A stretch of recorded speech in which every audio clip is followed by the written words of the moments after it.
হ্যাঁ, অনেকেই প্রশ্ন থাকে মরিচ গাছ নিয়ে। মরিচের প্রবলেম, এই গাছটা ড্রামে, বিশাল একটা ড্রামে একাই রাজত্ব করতেছে। পাশ দিয়ে বেগুন গাছ ছিল, ফেলে দিছি।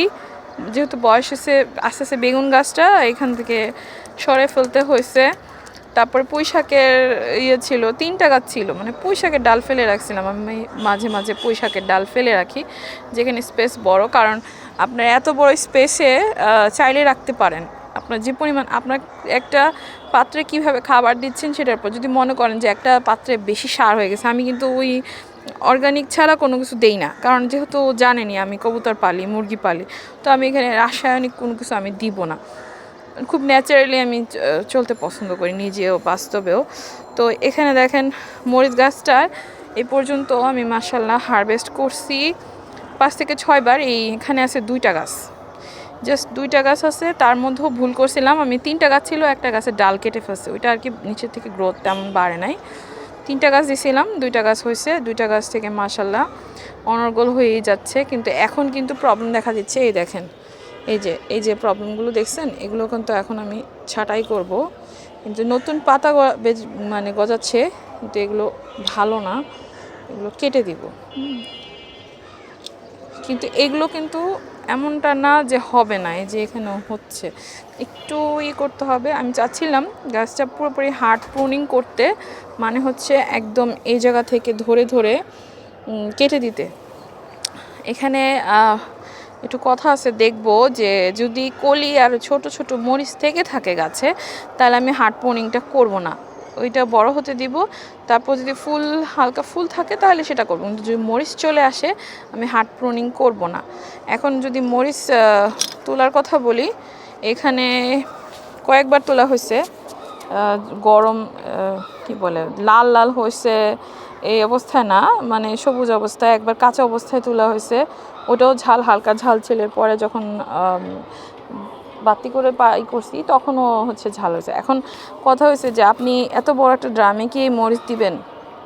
চিন্তা করবেন, এত বড় ড্রামে আমি একটা আম গাছ দিব, বা হচ্ছে একটা গাছ দিব, ফলের গাছ দিব, যেটা আর কি স্বাভাবিক। আমিও কিন্তু এখানে ফলের গাছই করার ইচ্ছা আছে। তো মরিচ গাছটা যেহেতু হয়েছে, আমি লাগাইছি, আমি চাইছিলাম যে এখানে 2টা গাছ রাখবো, একটা বেগুন গাছ, একটা মরিচ গাছ, এভাবে করে এই ড্রামটা কম্বিনেশন করা যায়। হ্যাঁ, তবে এর থেকে ছোট পাত্রে, যেমন রঙের বালতিগুলা, এগুলোতে মরিচ করা যায়। ভবিষ্যতে আমি প্ল্যান আছে যে রঙের বালতিতে এক ধারে আমি সব মরিচ করব, তো সেটা হয়। কিন্তু এরকম ড্রামে ফলের গাছ এভাবে দেওয়া সম্ভব না। তো আমি গাছটা যতদিন বাঁচে, কারণ মরিচ গাছ কয়েকবার ফল হওয়ার পর এমনিতেই গাছটা কেমন হয়ে যায়, যত্ন করলে হয়তো বা থাকতে পারে। তো এটার খুব বেশি কিছুই না, আপনারা হচ্ছে রাসায়নিক সারটার কিছু না, যে কোনো গাছে একটা জিনিস অ্যাপ্লাই করতে পারেন, আপনাদের ঘরের মধ্যেই থাকে মরিচের গুঁড়া, হলুদের গুঁড়া, রসুন, আর হচ্ছে আপনার করবেন সাবানের গুঁড়ি, এগুলো হচ্ছে মিক্স করে প্রথমে হচ্ছে এটাকে গুলাবেন পানি দিয়ে। গুলানোর পর দেখবেন যে একটু ঠিক হয়েছে, তো ওটার মধ্যে পানি অ্যাড করে আপনাদের প্রয়োজন মতো, যে আমি এতগুলো আমার গাছ আছে সে অনুযায়ী, বা আমার মরিচ গাছটা এতটুকু বড়, বা আমার 4-5টা মরিচ গাছ আছে, তো ওইভাবে করে নেবেন। নিয়ে ওটার মধ্যে পানি অ্যাড করে গুলিয়ে তারপর হচ্ছে ছাঁকতে হবে। ছাঁকার পর স্প্রেতে ভরবেন, স্প্রে বোতল, নাহলে স্প্রে বোতল দিয়ে স্প্রে করতে পারবেন না। ওই স্প্রে বোতলে ভরার পর জাস্ট স্প্রে করতে হবে, তবে এটা খুব যত্ন নিয়ে স্প্রে করতে হবে। আমি এটা স্প্রে করছি প্রায় বৃষ্টির পর। এখন কিন্তু শীতকালে এখনও কিন্তু ভালো আছে, গাছে কোনো প্রবলেম হয় নাই।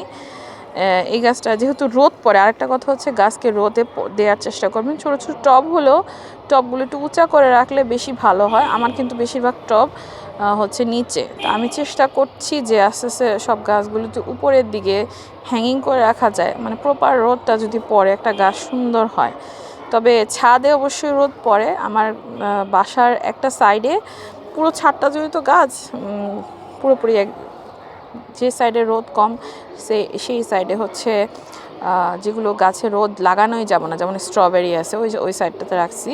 যে সাইডে হচ্ছে রোদ দরকার সেই সাইডে রোদ প্রয়োজন যেসব, সেগুলো ভাবে করে দিয়ে রাখছি। তবে আপনার যদি এরকম কোনো প্রবলেম হয় যে ছাদের একটা পোর্শনই আপনি গাছ রাখতে চান, তাহলে বড় গাছের পাশে যেসব গাছে রোদ লাগাতে চান না সেসব গাছ রাখতে পারেন, তবে ছায়াতে রাখাই ভালো। যেমন স্ট্রবেরি রোদে রাখলে পাতা পুড়ে যায়।